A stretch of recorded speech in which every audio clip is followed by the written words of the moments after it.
Savdo bo'limi. Savdo bo'limida biz bilan necha kishi savdo qilganligini ko'rishimiz mumkin.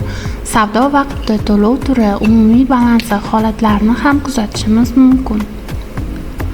Tepada filtrlash tugmachasi mavjud. Filtrlash tugmachasi orqali sanadan sanagacha, narxdan narxgacha to'lov turi va holatlarini kuzatishimiz mumkin. Sanalarimiz kiritib olamiz. Qidiruv tugmachasini bosamiz. Ko'rishingiz mumkin. Filtrlash tugmachasini bosamiz.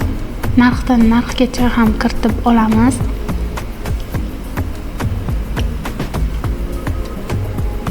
Qidiruv tugmasini bosamiz. Ko'rishingiz mumkin. To'lov turini tanlaymiz.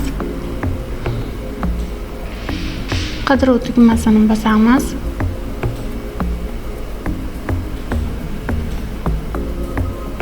Va holatimizni ham ko'rib o'tamiz. Ko'rishingiz mumkin.